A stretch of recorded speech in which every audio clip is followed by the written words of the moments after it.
একদিন গ্রীষ্মের ছুটিতে একটি শিশু তার দাদুর কাছে বেড়াতে এলো। সারাদিন সে দাদুর সঙ্গে খেলাধুলা করত। একদিন সে দাদুকে বলল, দাদু, আমি বড় হয়ে সফল মানুষ হতে চাই। তুমি কি আমাকে সফল হওয়ার কিছু উপায় বলতে পারো?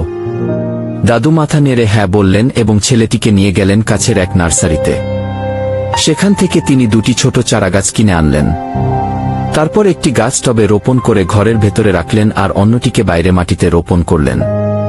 তিনি ছেলেটিকে জিজ্ঞেস করলেন, বলো তো, ভবিষ্যতে কোনো গাছটা বেশি বড় হবে? ছেলেটি কিছুক্ষণ ভেবে বলল, ঘরের ভেতরের গাছটা বেশি বড় হবে, কারণ এটা সব বিপদ থেকে সুরক্ষিত থাকবে।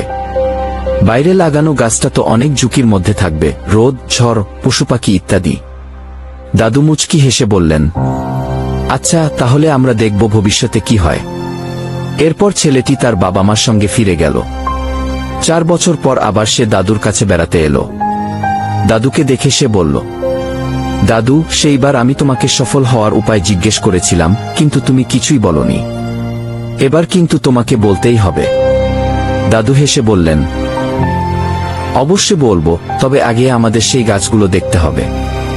দাদু তাকে প্রথমে ঘরের ভেতরের টবে লাগানো গাছের কাছে নিয়ে গেলেন। তারা দেখল সেই গাছ ছোট্ট এক গাছে রয়ে গেছে। তারপর বাইরে লাগানো গাছটির কাছে নিয়ে গেলেন। সেখানে বিশাল এক গাছ দাঁড়িয়ে আছে, তার ডালপালা চারদিকে ছড়িয়ে পড়েছে, পথচারীদের ছায়া দিচ্ছে।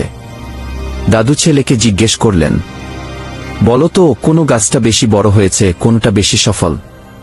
ছেলেটি বলল, বাইরের গাছটাই বেশি বড় হয়েছে। কিন্তু দাদু, এটা কিভাবে সম্ভব? ওই গাছটা তো এত বিপদের মুখোমুখি হয়েছিল, তবু এত বড় হলো কিভাবে? দাদু মৃদু হেসে বললেন, হ্যাঁ বাবা, বাইরের গাছকে অনেক সমস্যার মুখোমুখি হতে হয়েছে, কিন্তু এসব সমস্যাই তাকে শক্তিশালী করেছে। বাইরের গাছ তার শিকড় যত খুশি মাটির গভীরে ছড়াতে পেরেছে। ঝড়ঝাপটা তার শিকড়কে আরো শক্ত করেছে। তাই আজ ছোটখাটো কোনো ঝড় তাকে নড়াতে পারে না।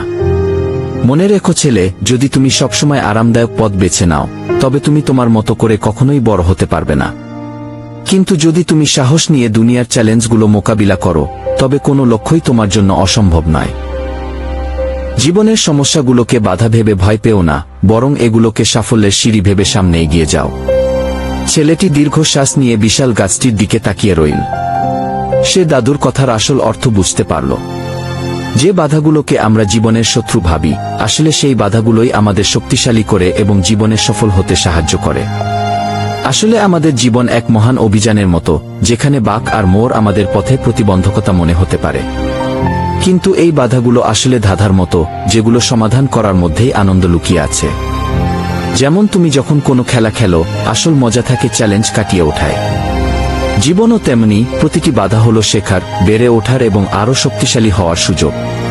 তাই হতাশ হয়ো না, বরং বাধাগুলোকে বরণ করে নাও, জয় করো, আর নিজেকে প্রতিদিন আরও এক ধাপ উপরে তুলে নাও। মনে রেখো, তুমি চাও তো যে কোনো বাধা জয় করতে পারবে। সবসময় এগিয়ে যাও, সবসময় উঠতে থাকো। যদি আজকের এই ভিডিও তোমাকে অনুপ্রাণিত করে থাকে, তাহলে একটা লাইক দাও, কমেন্টে লিখো কোন শিক্ষাটা তোমার মনে সবচেয়ে বেশি লেগেছে।